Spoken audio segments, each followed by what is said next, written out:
I'm Daniel, a 38-year-old architect, married to Clara for 12 years.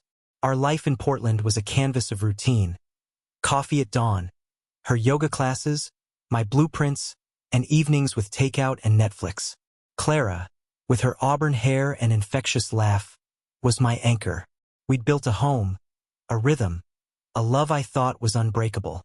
But cracks form silently, don't they? Started with her phone. She'd tilted away when texting, her fingers dancing with a secrecy I hadn't noticed before. I brushed it off, work stress, I told myself. She was a graphic designer, always juggling clients. But then came the late nights. Client meetings, she'd say, her eyes avoiding mine. I trusted her. Why wouldn't I? She was Clara, my Clara, who'd cried in my arms when her mother passed, who'd painted our living room mustard yellow because it felt like sunshine. Yet, the air in our house grew heavy, like a storm brewing beyond the horizon.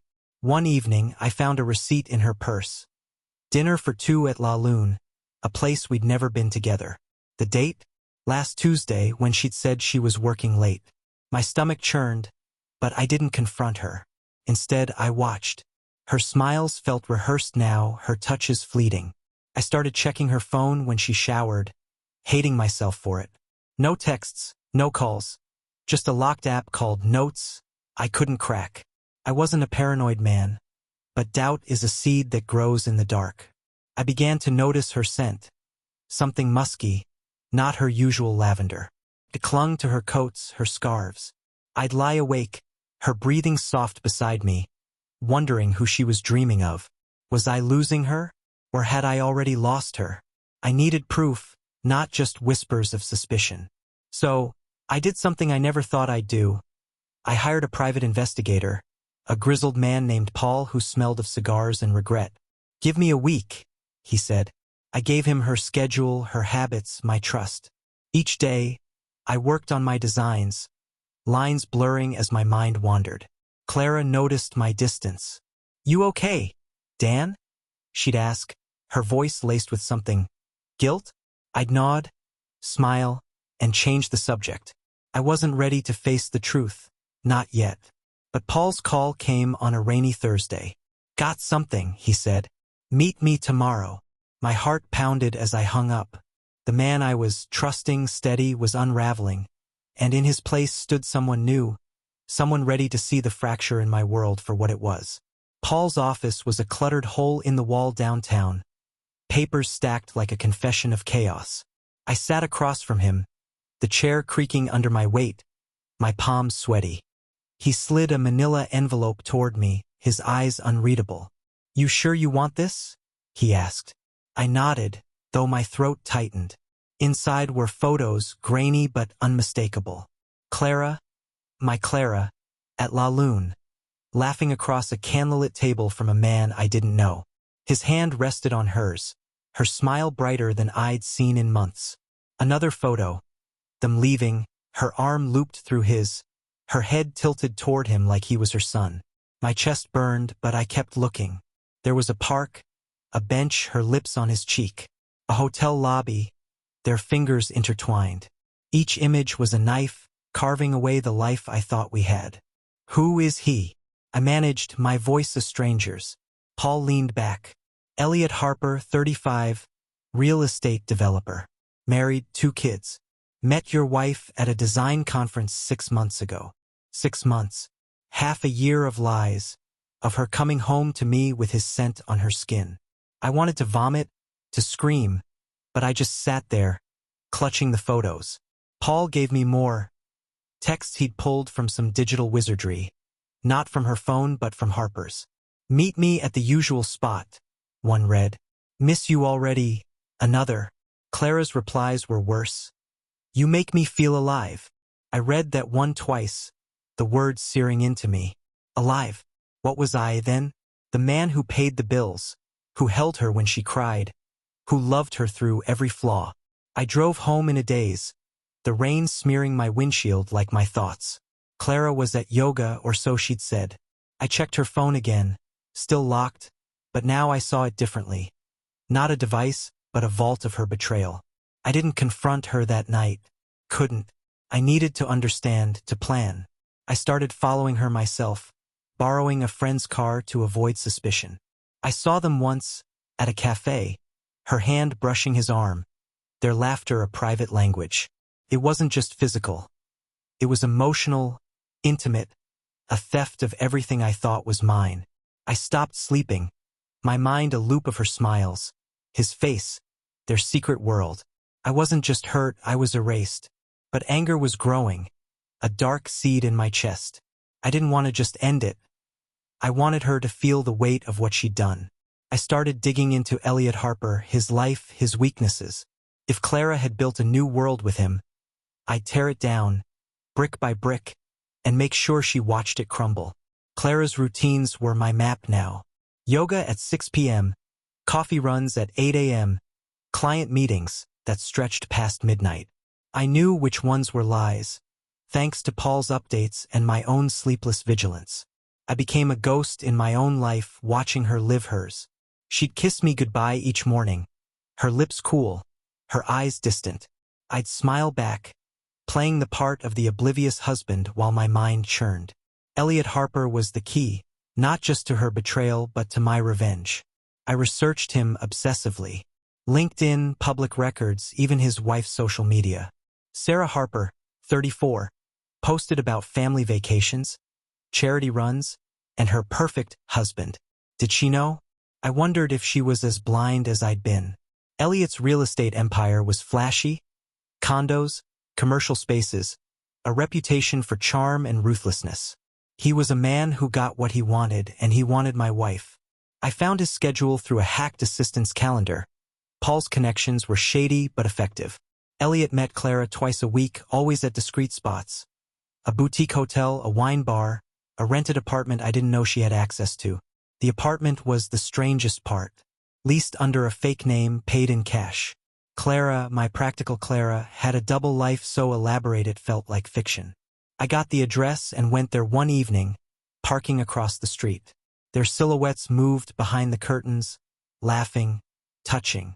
I gripped the steering wheel until my knuckles whitened, imagining confronting them, but I held back. Rage without a plan was useless. Instead, I started planting seeds. I sent an anonymous email to Sarah Harper, vague but pointed. Ask your husband about his late nights. I didn't sign it, didn't need to. Doubt is a virus. It spreads on its own.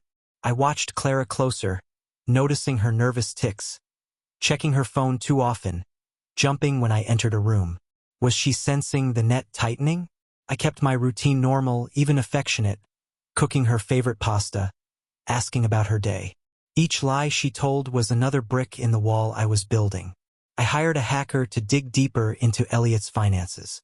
Turns out, his empire was shakier than it looked. Over-leveraged deals, unpaid contractors, whispers of fraud. Perfect. I leaked tips to a local journalist, someone hungry for a scoop. Check Harper Realty's books, I wrote anonymously. The story wasn't out yet, but it would be. I wanted Elliot to feel the ground shift before he knew why. As for Clara, I wasn't ready to confront her. I needed her to unravel first to taste the fear of exposure. My love for her was gone, replaced by a cold, precise need to make her pay. This wasn't just about her betrayal. It was about reclaiming my dignity, my power, myself. The journalist took the bait. A week later, a blog post appeared. Questions swirl around Harper Realty's finances. It was small, buried in the local news, but I saw the ripples. Elliot's face was tense when I spotted him at the wine bar with Clara, his phone buzzing nonstop. She looked worried, touching his arm, but he brushed her off. Good. Let them feel the pressure. I kept feeding the journalist. Documents from the hacker, names of disgruntled contractors, even a photo of Elliot leaving the rented apartment. I was careful, always anonymous, always untraceable. Sarah Harper's social media went quiet. No more family photos. I imagined her asking questions, Elliot squirming. Clara, too, was fraying. She'd snap at me over nothing. Burnt toast, a misplaced mug. You're so distant, Dan, she said one night, her voice sharp. I almost laughed. Me distant? I was closer to her than ever, mapping every lie, every secret. I'd cracked the Notes app on her phone by then, guessing her password, our anniversary. Ironically, it was a diary of her affair, dates, places, feelings. Elliot sees me. One entry read, Dan just exists. Each word was a punch, but I used them, memorizing her schedule, her weaknesses. I started small acts of sabotage. I canceled her yoga class, claiming a billing error. I accidentally locked her out of her work email, forcing her to scramble. She'd come home exhausted, and I'd be there, the perfect husband, offering wine and sympathy. It was cruel, yes, but so was her betrayal. The unusual part of her affair haunted me. It wasn't just physical, it was performative. The hacker found photos not explicit, but intimate. Clara and Elliot at a masked ball, a private event for Portland's elite. She wore a feathered mask, he a velvet suit, their hands entwined. It was a world I didn't know she craved, one she'd hidden from me. The event was annual and the next one was in a month. I decided that's where I'd strike. I kept building the trap. I sent another email to Sarah, this time with a photo of Elliot and Clara at the wine bar. He's not who you think, I wrote. I didn't care if she confronted him. I just wanted chaos. Meanwhile, the journalist's story grew, picking up traction. A second article mentioned alleged affairs alongside Elliot's financial woes. Clara's texts to him were frantic now. We need to be careful. His replies were curt. Handle it. I smiled, reading them. They were turning on each other. My revenge wasn't just about exposure. It was about dismantling their world. I started planning for the masked ball, securing an invitation through a client who owed me a favor. I'd be there unseen, watching. Clara thought she was living a fairy tale with Elliot. I'd make it a nightmare. The masked ball was 3 weeks away, and I was a man possessed. My days were split between work, where I hid my turmoil behind blueprints, and my secret campaign, where I wove a web of consequences. Clara was unraveling faster now. She'd lost weight, her eyes shadowed, her laughter gone. Work's intense, she'd say when I asked, but I knew better. The journalist's articles were gaining steam, and Elliot's name was trending locally. A third piece hinted at personal scandals, and I fed the fire, leaking more photos of him and Clara to the journalist, always through encrypted channels. Sarah Harper filed for divorce, according to public records I accessed. Good. Let Elliot's perfect life crack. Clara's diary entries grew desperate. Elliot's distant. I'm scared we'll get caught. She still came home to me, playing the wife, but her touches were mechanical, her smiles forced. I played along, cooking dinner, asking about her day, all while imagining her face when the truth hit. I visited the rented apartment again, this time with a key I'd had made. Paul's contacts were worth every penny. Inside, I found traces of their world. Wine glasses, a silk scarf, a photo of them framed on the nightstand. I didn't take it. I left something instead. A tiny camera hidden in a lamp, motion-activated. The footage was mundane at first, them talking, laughing, but it was evidence, a record of their betrayal. I watched it at night, my laptop glow burning my eyes, their voices a mockery of my pain. The masked ball loomed, and I prepared meticulously. My invitation was secured, my mask chosen. A black raven, sharp and ominous. I rented a suit, tailored to blend with the elite crowd Clara and Elliot craved. I practiced my alibi, a late work meeting out of town. Clara didn't question it. She was too distracted. I wondered if she sensed the noose tightening. The camera caught a fight last week. Elliot yelling, Clara crying. This is ruining me, he said. You're not worth it. She begged him to stay, and I felt no pity, only a cold satisfaction. My revenge was taking shape, but it wasn't enough to expose them. I wanted Clara to feel the betrayal she'd inflicted, to lose everything she valued. Her reputation, her freedom, her identity. I started researching the ball's attendees, cross-referencing names with Elliot's business contacts. Many were investors in his shaky empire.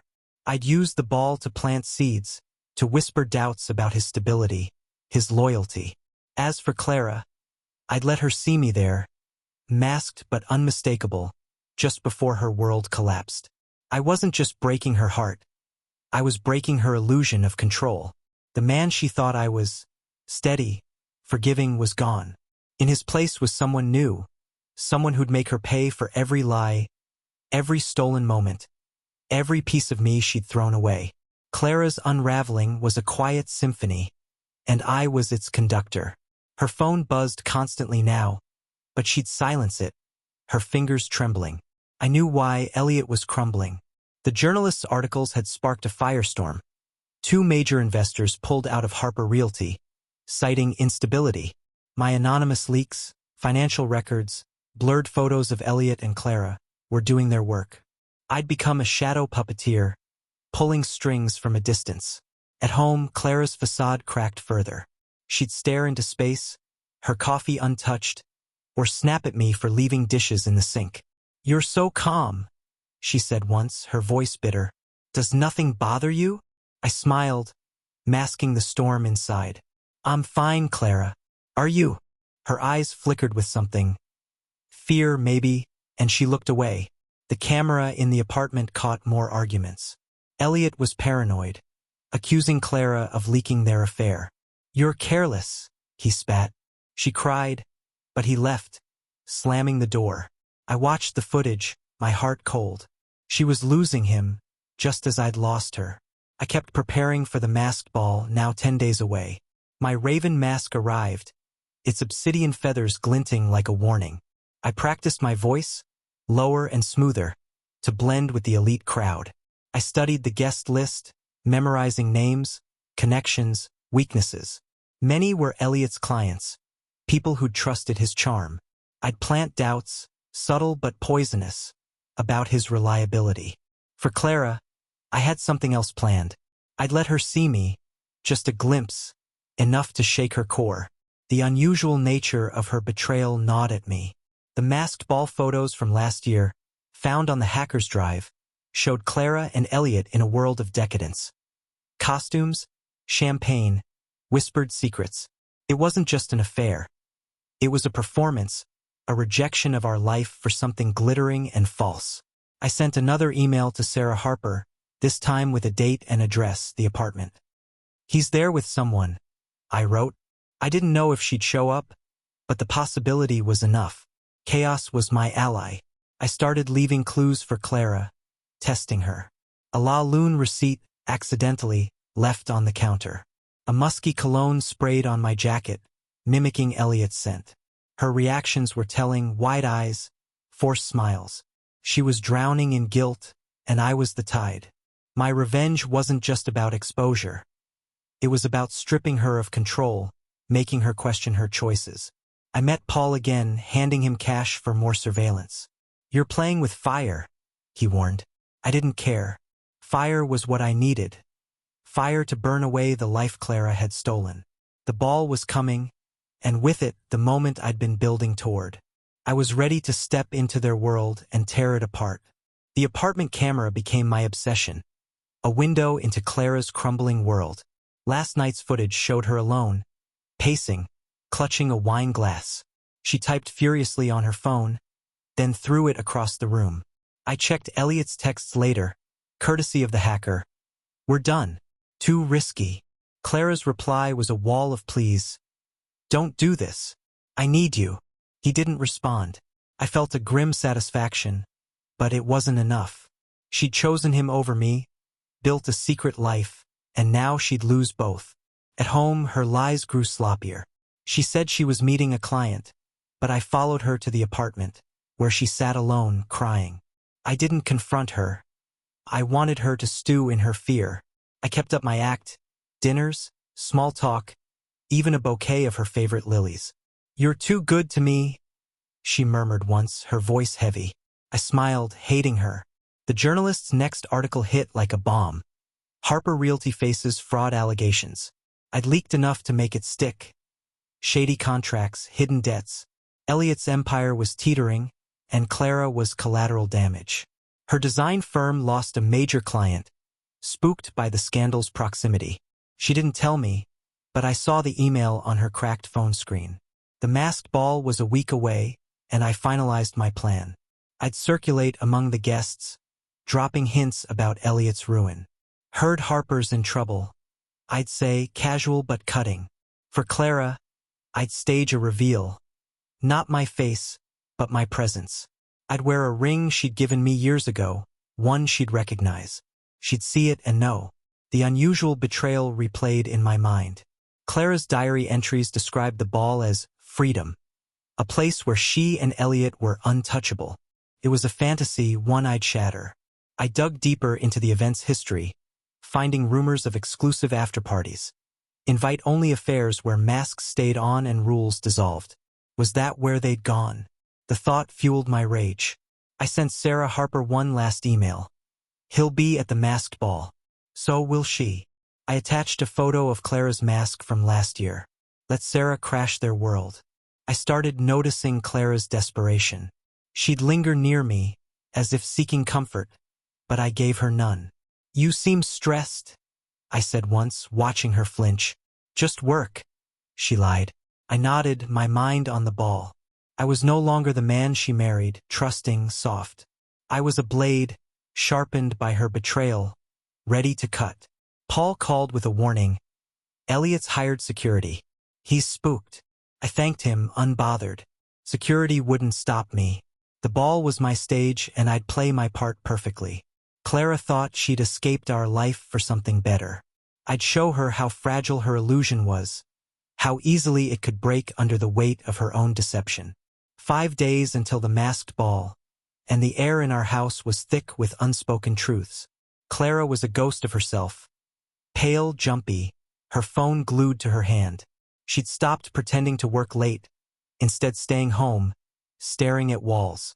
I kept my routine, leaving for the office, kissing her forehead, each gesture a lie to match hers.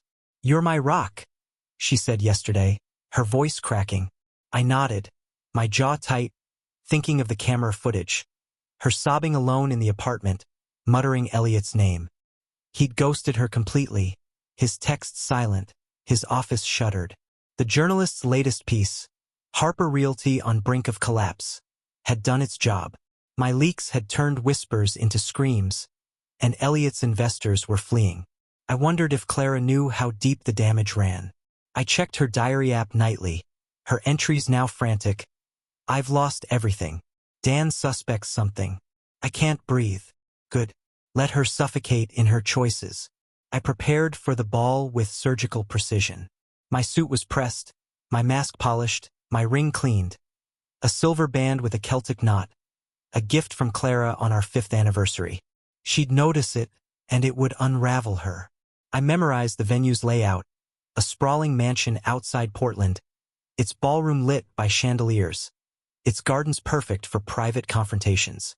I'd arranged for Paul to be there, posing as a caterer, feeding me real-time updates. The unusual nature of Clara's betrayal kept surfacing. The hacker found emails between her and Elliot, planning last year's ball like a ritual, custom masks, coded invitations, a vow to live without limits. It was a cult of two, excluding me, mocking our marriage. I hated her for it, but I hated myself too, for not seeing it sooner. I sent a final leak to the journalist. A photo of Elliot and Clara entering the apartment, time-stamped. The article would drop the night of the ball, headlined Harper's personal and professional ruin. I wanted the guests whispering, their masks hiding smirks as Elliot's world burned. Sarah Harper was my wild card. I'd heard through Paul she'd hired her own investigator, tailing Elliot. If she showed up, the chaos would be glorious. At home, I left one last clue. A hotel keycard from La Lune, tucked in Clara's coat pocket. She found it that night, her face draining of color. "Where's this from?" she asked, voice shaking. I shrugged. "Must be yours." She didn't push, but her eyes were wild. I slept on the couch, claiming a headache, but really, I was dreaming of the ball. Clara's shock, Elliot's downfall. My revenge unfolding like a dark flower. I wasn't just breaking their affair. I was breaking their souls. The man I'd been kind trusting was a memory. The man I was now lived for one thing. making Clara and Elliot pay for every moment they'd stolen from me. The masked ball was tomorrow, and I was a coil of anticipation, wound tight and ready to snap. Clara was a wreck, barely eating, her eyes red from crying. She thought I didn't notice, but I saw everything. The way she clutched her phone, waiting for Elliot's reply that never came. The way she flinched when I spoke. "You sure you're okay?" I asked at breakfast, my tone gentle, my heart ice. "Just tired," she mumbled, avoiding my gaze. I knew she'd be at the ball. Her diary confirmed it. One last chance to fix this. Fix what? Her fantasy? Her lies? I let her think she had a chance. My plan was set. Paul would text me updates from the mansion tracking Clara and Elliot. The journalist's article was timed to publish at midnight, mid-ball, ensuring maximum exposure. I'd mingle, sowing seeds of doubt about Elliot among his peers, then confront Clara. Not with words, but with my presence. The ring, the mask, my silence. They'd be enough. I packed my suit and mask in a hidden bag, telling Clara I'd be at a work conference overnight. She nodded, distracted, already lost in her own dread. I drove to a hotel, checked in, and spent the evening reviewing my script. I'd approach key guests, investors, partners, dropping hints, Harper's in over his head, shame about the fraud. I'd be charming, anonymous, untouchable. The unusual betrayal fueled my resolve. Clara's diary described the ball as our world, a place where she and Elliot were gods. It was delusional, but it explained her obsession. She'd traded our quiet love for a masquerade of power and thrill. I found a photo from last year's after-party. Clara in a gilded mask, Elliot's arm around her, their smiles smug. I burned it in the hotel sink, the smoke curling like my anger. Sarah Harper was confirmed to attend, Paul told me. She'd bought a ticket last minute, her mask a silver fox. If she confronted Elliot, it would amplify the chaos. I wanted Clara to see her lover's life implode, to feel the weight of her choices. I checked the apartment camera one last time. Clara was there, trying on her mask, a peacock, vibrant and vain. She stared in the mirror, whispering to herself, then left. I wondered if she sensed the end coming. My revenge wasn't just about pain. It was about justice. Clara had erased me, rewritten our story to cast me as the fool. Now I'd rewrite hers. I slept fitfully, dreaming of masks and shadows, of Clara's gasp when she saw my ring. The ball was hours away, and I was ready. Not as Daniel, the betrayed husband, but as something darker, a force of reckoning. She'd built a world without me, but I'd tear it down, and she'd have nowhere to hide from the ruins of her own making. The mansion glowed under a harvest moon, its windows spilling light onto manicured lawns. I arrived at the masked ball, my raven mask snug, my suit sharp, my ring glinting on my finger. The air buzzed with wealth, silk gowns, velvet capes, masks of every creature in fantasy. I blended in, a shadow among shadows, my heart a drumbeat of purpose. Paul texted, "Clara's here. Peacock mask, blue gown. Elliot's in gold, lion mask." I spotted them across the ballroom, their heads close, her hand on his arm. My stomach twisted, but I swallowed the pain. This was my night. I moved through the crowd, a glass of champagne in hand, my voice low and unfamiliar. I approached an investor, a man in a stag mask. "Heard about Harper Realty?" I said casually. "Nasty business, those fraud claims." His eyes narrowed behind his mask, but he nodded, intrigued. I drifted, planting the same seed with others, a lawyer, a developer, a socialite. Whispers spread, heads turning toward Elliot. The journalist's article was an hour from dropping, and I felt the tension building, a storm about to break. Clara laughed, but it was forced, her eyes scanning the room. Did she sense me? I stayed out of her sight, watching. Sarah Harper arrived, her silver fox mask gleaming. She stood alone, her posture rigid, her gaze locked on Elliot. I smiled behind my mask. Let her be the spark. I texted Paul, "Keep eyes on Sarah." He replied, "She's moving toward them." Perfect. I circled closer, my ring catching the chandelier light. Clara's head turned, and I froze, letting her see it. Just the ring, just a hint. Her hand tightened on Elliot's arm, her face paling beneath her mask. I slipped away, my pulse racing. The unusual betrayal replayed in my mind. Her diary calling this night their destiny. Destiny was mine now. Sarah approached Elliot, her voice sharp, cutting through the music. "We need to talk," she said. Clara stepped back, her mask hiding her fear but not her trembling hands. I watched, a predator in the dark. The crowd was buzzing now, phones lighting up as the article went live. Harper's downfall, fraud and infidelity. The headline read. Guests whispered, pointing at Elliot. He checked his phone, his lion mask slipping as his face crumpled. Clara grabbed his arm, but he shook her off, storming toward the garden. Sarah followed, and so did I, keeping my distance. Clara stood frozen, alone, her peacock mask a mockery of her pride. I was close now, close to the moment I'd planned. She'd see me soon, not just the ring but me, and her world would collapse. My revenge was a blade, honed for months, and tonight, I'd wield it with precision, cutting away every lie she told, every dream she chased, until she had nothing left but the truth of her betrayal. The mansion's garden was a labyrinth of roses and shadows, the air sharp with autumn chill. I followed Elliot and Sarah Harper through the crowd, my raven mask a shield, my ring a beacon. Clara trailed them, her peacock mask glinting, her steps unsteady. The ballroom hummed with gossip, phones glowing as guests devoured the journalist's article exposing Elliot's fraud and personal indiscretions. My leaks had worked, his empire was ash, and Clara was caught in the blaze.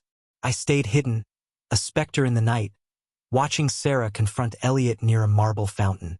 "You lied to me, to our kids," she hissed, her silver fox mask trembling. Elliot's lion mask hung askew, his voice desperate. "Sarah, it's not what you think." But Clara's arrival cut him off. "Elliot, please," she begged, her voice raw. Sarah turned, her eyes locking on Clara's mask, recognition dawning. "You?" she spat. "His designer." Clara froze, and I savored it. Her fear, her exposure. I stepped closer, letting the light catch my ring. Clara's head snapped toward me, her breath hitching. She didn't know it was me, not yet, but the ring was a ghost from our past, haunting her. I'd planned this moment, but the rush was sharper than I'd imagined.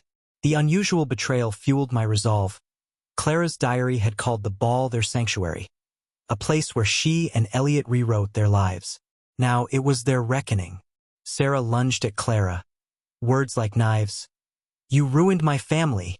Elliot tried to intervene, but security appeared, alerted by the commotion. I texted Paul, "Escalate it." He tipped off a photographer, and flashes lit the garden, capturing the chaos. Guests gathered, masks hiding their glee, as Elliot's ruin became a spectacle. Clara backed away, her mask slipping, tears streaking her face. I moved parallel, staying in her peripheral vision, my ring a constant taunt. She was unraveling, her secret world collapsing under the weight of my design. I'd orchestrated this, Sarah's rage, the article's timing, the photographer's lens, but the revenge wasn't complete. I needed Clara to know it was me, to feel the betrayal I'd endured. The garden was my stage now, and I was ready to step into the light. Elliot was dragged away by security, Sarah shouting after him, while Clara stood alone, a broken figure in a glittering gown. I felt no pity, only a cold triumph. My love for her was a memory, replaced by a need to reclaim my power. The ball's music drifted through the night, a cruel contrast to her despair. I was close, so close, to the moment I'd tear off her mask, figuratively and maybe literally, and show her the husband she'd underestimated, the man who'd turned her fantasy into a nightmare. The garden crowd thinned, guests retreating to the ballroom, their whispers trailing like smoke. Clara stood by the fountain, her peacock mask in her hands, her face exposed, raw with grief. I watched from the shadows, my raven mask tight, my pulse a steady drum. Elliot was gone, hauled off by security, his lion mask abandoned on the grass. Sarah had stormed away, her fox mask a silver blur. The photographer's flashes had immortalized their ruin, and my phone buzzed with Paul's text. Photos are viral. You're clear. The article was trending. Elliot's name a punchline. Clara's face blurred but unmistakable in the shots. My plan was unfolding perfectly, but the final act was mine alone. I stepped forward, deliberate, my ring catching the moonlight. Clara's eyes flicked toward me, and I saw it. Recognition, fear, a dawning horror. Dan? She whispered, her voice breaking. I didn't answer, just tilted my head, letting the mask hide my expression. She stumbled back, her gown catching on a rosebush, tearing. It's you, isn't it? She said, louder now, desperate. I removed the mask slowly, my face calm, my eyes cold. Hello, Clara. Her knees buckled, and she gripped the fountain's edge, sobbing. Why? I stepped closer, my voice low, cutting. You built a world without me. I just made sure it burned. The unusual betrayal was my fuel. Her diary's words, Elliot is my escape, echoing in my mind. She'd chosen a masquerade over our marriage, and now she faced the cost. You followed me, she said, not a question. The receipt, the keycard, you knew. I nodded. I know everything. La Lune, the apartment, your sanctuary. I know you thought I was nothing. Her sobs grew louder, but I felt no softness, only the weight of months spent planning, watching, hating. The ring on my finger was a symbol now, not of love, but of her failure to see me. I leaned in, my voice a whisper. You made me invisible, Clara. Now you're the one no one will see. The cruelty was deliberate, each word a blade. She'd lost Elliot, her reputation, her clients. Her design firm was already fielding calls about her involvement with Harper. I'd leaked just enough to taint her name. The ball's music swelled, a waltz mocking her collapse. Guests inside were dancing, oblivious. But out here, Clara was alone with her truth. I turned to leave, but she grabbed my arm. Dan, please. I'm sorry. Her voice was small, broken. I shook her off, my heart stone. Sorry doesn't rebuild what you broke. I walked away, leaving her by the fountain, her gown torn, her world in ruins. My revenge wasn't done. She'd live with this, and I'd make sure it lingered, a shadow she couldn't escape, just as her betrayal had haunted me.